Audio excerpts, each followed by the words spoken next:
Hey guys, so I am back and I'm here with another foundation review, but this one's a little bit different because I have 3 products here from the L'Oreal Infallible lineup, something they debuted a few months ago with a foundation, a liquid foundation, a foundation setting powder, and a setting spray. And this was all the rage and I did run out and get this as well.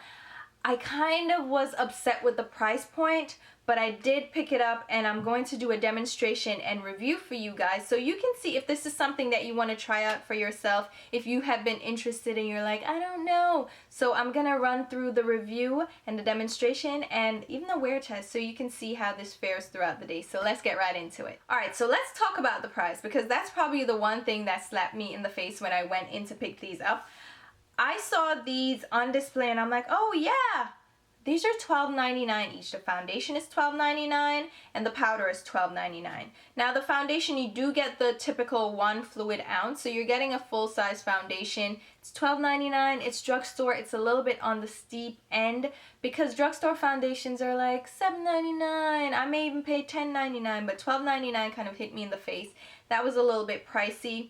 The powder too, you do get 0.3 ounce, which is typical again for a powder. That's typical size. And then the setting spray, which probably was the most expensive thing I bought. This I actually got for $15.99. And I was very upset. I'm like, $15.99? What in all carnation? I feel like this was so pricey to me, and I did get it on sale. I did get it for buy one get one 50% off, which is the great thing about drugstore products. You can buy them on sale, buy one get one 50% off. You can use coupons, you can use extra care cash, which I did in my case for CVS, and you can also shop around and find it cheaper at Target. This is $13.99. At CVS it was $15.99. At Ulta, this is $12.99. You may be able to find it for $11.99 or $10.99 at Walmart in different places. Again, shop around. It's drugstore. Make it work for you. Get coupons. Get it on sale so you can really get value for your money because these are on the pricier end of drugstore items. So really make it work for you. They're still half the price of a high-end foundation. Even for MAC, they're still half the price. So still not a bad price, but for drugstore, it's going to be on the higher end. Just be mindful of that. So now that we have the price out the way, let's talk about the packaging. We'll talk about the foundation first. The foundation comes in a black and white and red themed tube. It's a squeeze tube. Does have a little see-through area where you can actually see the foundation. You can see the shade. You can see when you're running low. And it does have the little squeeze tube. It does have a small hole. You have great control. Again, this is my favorite type of packaging for foundation. For pump, I feel like I can waste product because I pump out too much and you know you don't have control. With this, you have complete control of how much product you actually dispense at a time. So love this packaging. Again, this comes with a seal on the top, like a little foil that seals it for freshness and also for tamper-proof stuff. You know, people go in and swatch because you can't really swatch foundations in the drugstore. So be mindful of that. Go ahead and definitely check to make sure that the little seal is on top before you get it. But I think it's a great packaging for this kind of product. For the powder, you have just a regular compact see-through lid. Again, it has that black and red and white theme. And inside you have the powder. But on the other side, you have a mirror, which is actually quite handy for when you want to do touch-ups. And it does come with a little powder puff, which I misplaced. But this is great for on the go. It's travel friendly, it's sleek, and you have a mirror so you can touch up on the go. I think this is a great packaging for the powder as well. And it doesn't feel cheap. It actually feels quite sturdy. For the spray, it comes in a black spray bottle. You take the cap off and you have this spray right there. It's a fine mist. It does give you a nice fine mist so you don't have to worry about like blobs of spray just ending up all over your face. It does give a nice fine mist, and you do have to spray this how many? 8 to 10 inches. So you shouldn't be getting blobs of spray all over your face. The one thing I will mention about this foundation, which made my hunt for it a little bit tricky, all the shades are not available at every store. Ulta has a limited selection. They have 10 shades available. There are more shades than 10 available. Now, I had to go different places to find different shades, but you will be able to find deeper shades in this as well as lighter shades. On the L'Oreal website, there are 12 shades available, and I got the shade number 110 Cream Café, which is actually a great shade match for me. So if you're NC45 around, I know everybody's NC45, but that's my reference shade. This is a great match for you. And there are two shades that are darker than this. There is a 111 Sable and a 112, which is Cocoa. And the Sable is a little bit too deep for me. This is perfect. So if you're deeper than me, there are two more shades that you can check out, and it does go down to a relatively light shade. It's Classic Ivory. So the shade range, while it's limited, it's drugstore. That's what I expect. So you might have to mix and match to find your shade in this. But the thing is, if you do end up having to buy two shades to mix, it can get pricey because this is a pricey foundation, and you're going to end up paying relatively the same price you would pay for a lower mid-end foundation. So just be conscious of that. If you do have to buy two shades, make sure it's worth it to you and you do love the formulation. So now that I've blabbed on about that, let's jump into the demonstration. But first, I wanted to read quickly what we can expect from this foundation. So on the L'Oreal website, it says, achieve a matte finish that won't fall flat with this Air Light Long-Wearing Liquid formula. Lightweight and creamy, foundation goes on smooth with a demi-matte finish that lasts up to 24 hours, hiding imperfections for a smooth, clear complexion. So yeah, that's a lot to expect. 24 hours of wear. This is going to be quite a test. So let's jump into the demonstration and the wear test. Alright guys, so here's my skin before the foundation. I did fill in my eyebrows, did mascara and all that good stuff. And I did apply some orange corrector underneath my eyes to cover up my dark circles, or just to color correct. So this is my skin, and as you can see, I have some unevenness.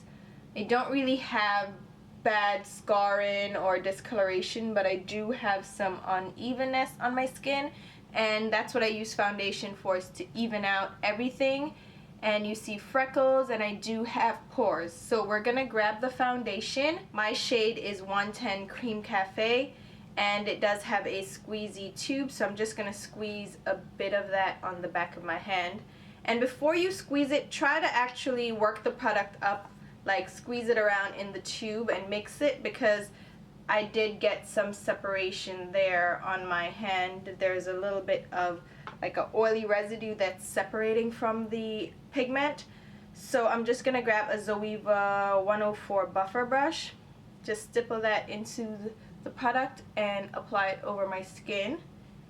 And you saw how much I picked up, and it's already applying decently. Like, I have good coverage from just the little that I'm buffing onto my skin. And I know it looked like a lot, but it really wasn't. And it feels really lightweight, and it's buffing on pretty nicely without much effort. Like, there's no drag on my skin, even though I don't have on a primer or moisturizer. Oh, I forgot to mention that. I don't have a primer on for sake of letting the foundation do what it does. And I didn't even put on a moisturizer, because I don't always use a moisturizer because I have oily skin, so my skin doesn't always need added moisture. So far it's blending over my skin pretty nicely. Go ahead and do my forehead. And my forehead is probably where the most texture would show up if I did have any texture coming out of this foundation. So far it looks pretty good on my skin. I zoomed in a bit so you can see how it looks on my skin, and it doesn't look flawless. Like, I still can see some discoloration on my cheeks, so it's not completely flawless.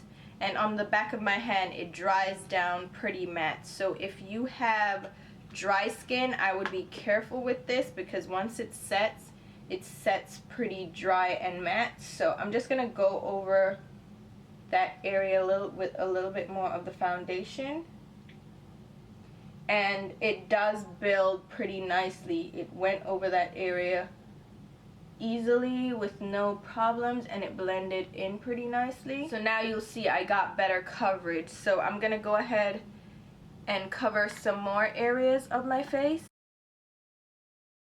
So I would say this is medium buildable coverage. I wouldn't call it completely full coverage, because full coverage would really cover every single imperfection on your skin, and this to me still shows my skin through it, which I appreciate because I don't like to cake makeup on my skin. I like to have medium buildable coverage, so it's like a full medium. Right? It builds nicely. Okay, I'm gonna put a little bit more in my forehead area, and I don't want to cake this on just in case, because with oily skin I like to use light layers just in case the makeup decides to move around during the day. So there you have it. That's how the makeup looks on my skin. It still looks very natural, but I have really good coverage and my skin looks a lot more even. Now I'm gonna grab the powder. For the powder, I have the shade Golden Beige, which is number 600. And I'm gonna grab my kabuki brush and just press that over the areas where I get oily, since I am testing this foundation with the powder as well. Maybe I should only powder one side of my face. Okay, so we'll powder this side. We'll see how the foundation holds up on the other side without powder. So I'm just gonna powder this side of my face, which is gonna look funny because the powder is gonna do a little bit of a different finish, but we'll make it work. We'll just work with it, all in the name of testing. Okay, so I'm picking up very little and pressing it into my skin, which is what I do with powder, and this brush is perfect for that. Even a sponge is really nice for that. So let's look at the powdered side. I actually really like the finish of the powder. It's nice and soft and refined. Like, I don't see powder on my skin, so it doesn't look powdery or cakey at all. So that's the powdered side, and then here's the unpowdered side. And everything kind of sets down nicely between the foundation and the powder. I really like the finish. I like the coverage. I really like the texture of the foundation itself. It's a creamy product, but it's very lightweight. It's not like a heavy duty cream product. So it feels very light on my skin, almost like a moussey type of liquid. So I'm gonna set one side of my face again with the Infallible spray.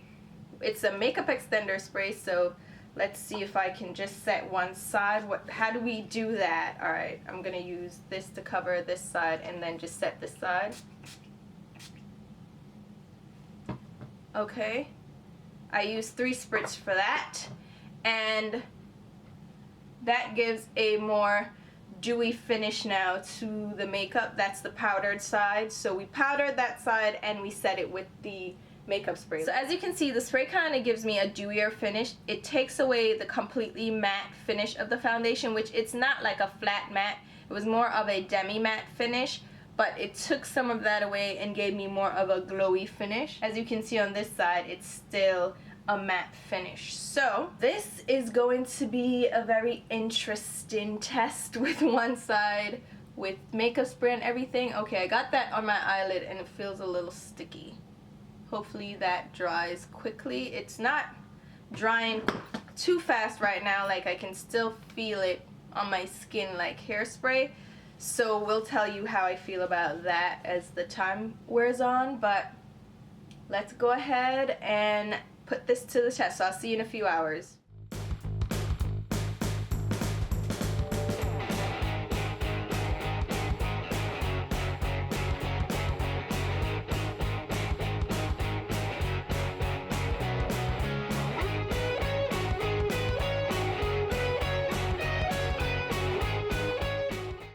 Hey guys, so I am back for my check-in, and a few things. I was not able to come back and film 4.5, 5 hours after initial application, so this is 9 hours later. I had a full day at work and I'm back to show you how this foundation wore throughout the day and what happened. Now, I did not touch up, I did not blot, I did not powder, I didn't do any of that because I wanted you to see like a full day's worth of wear on my face. And I noticed a couple of things which were very surprising to me. Remember, this is the side that we didn't powder and we didn't set with the setting spray. And this is the side that we did powder and set with the setting spray. Can you tell a difference? No? Yes?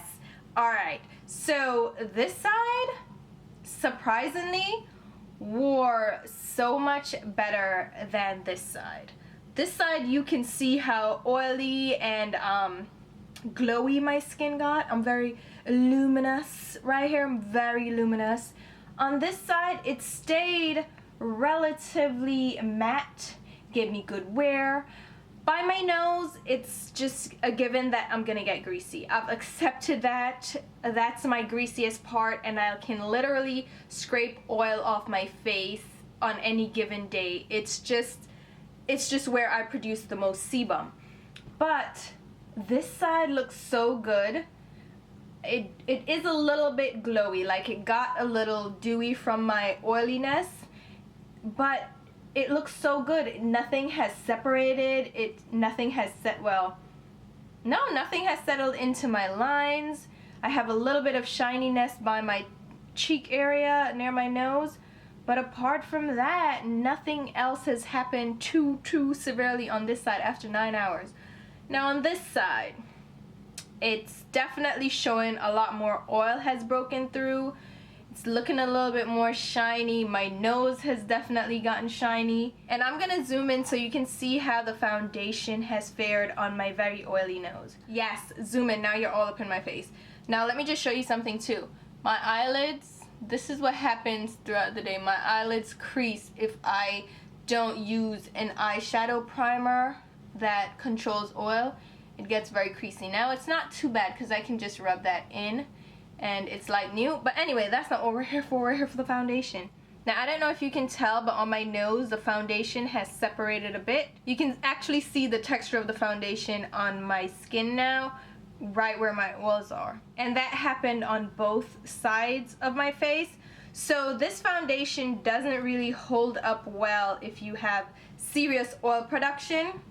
So be mindful of that. For me, I would have blotted once or twice throughout the day and powdered. I have no issues with that. That is just something that comes with my oily skin, and my skin is very oily. So I would have blotted, I would have powdered a little bit throughout the day and it would have been no issue. And I think if I had blotted once throughout the day, that would have been enough given the way this side has worn. And I would actually skip this setting spray for me because I think this added moisture to my skin that I didn't need given that I am oily. It did not extend the wear of my makeup. In fact, it did the opposite and kind of helped it to deteriorate a little bit quicker on this side of my face. So this is a no-go for me unless I am wearing my makeup for a very short period and I want that more dewy skin. But I would definitely keep the foundation as is, with or without powder. I think I'm going to go ahead and just use the foundation with the powder because I think the powder looks beautiful. It sets nicely on the skin and it keeps me nice and matte. So yeah, that is my check-in. Let's go ahead and wrap up the review. Alright guys, so now you've seen the application and the demonstration and the wear test, and we had some interesting results. So I'm just going to go into the formulation, what I think about it, and give you my overall thoughts. And first up, I really like the foundation a lot, and I recommend it for oily skin and perhaps combination oily skin because it's a very matte foundation. It dries matte. They say demi-matte, but it's a very matte finish. It's not tightening, like it doesn't tighten on your skin, but it does leave a very powdery finish. And I find that when I have dry spots, it does cling to those dry spots and kind of accentuates them. So it leaves like a little bit of a powdery spot on my skin, and I have to kind of be conscious of that. So if you have dry skin or if you have normal skin and you have dry patches, be conscious of that. You might want to go in with a crazy moisturizer, rich moisturizer before you do this, or a nice moisturizing primer or hydrating primer if you do like a matte finish and you still want to use this but you have dry skin. I think it gives a great matte finish, and if you're into that, which I am, I love matte finish foundations, this is going to be right up your alley. But again, if you have dry skin, moisturize, hydrate, use a hydrating primer, get your mind right before, or get your skin right before you apply this foundation. But for oily skin, this is beautiful. It does take a little while before it stops looking foundation-like, because it does have a powdery finish. So you might have to wait an hour or two before it really sets into your skin and really melds with your skin. And I find that over time, as it breaks down, the foundation does separate on my skin. Like on my oily spots, I do have the foundation separating. So I don't get 24 hours of wear, not even close to it. But I still think it's a great foundation. If you use a good primer with this, and you do use it with the powder that it comes with, it will give you a great all-day wear. Not quite 24 hours on my oily skin, but I think it gives a great wear time. I think it gives a great finish. I love the coverage. I think it's medium buildable. I think it looks great on the skin. It doesn't look heavy. It doesn't look cakey, except for that powdery finish that it takes a little while for your skin to warm up to. But after that, it looks really great on the skin. I prefer to wear this and the powder by themselves. I skip this spray altogether. I've tried it a couple of times and I end up looking very oily at the end of the day. It's too much. It's too hydrating. It feels sticky. It feels like hairspray on your skin. It's not comfortable. It tightens. I don't like this at all. I would skip this, and it's an expensive buy. It's a bigger investment. I think you can skip that one altogether. But the foundation and the powder I think are great, especially the powder. I think the powder is the thing you should pick up first. Get it on sale. Save your bucks on this, but they're definitely good recommendations. Must love matte. Just gorgeous either way. So those are my thoughts on the Infallible lineup with the foundation, powder, and setting spray. So let me know, have you tried this out? How do you like it? How does it feel on your skin? And definitely leave comments so we can share our experiences with other people. And I will leave links to where you can find this. And again, I'll leave my shades because I didn't really mention it up front. But until my next video, which will be soon, I'll talk to you. Bye!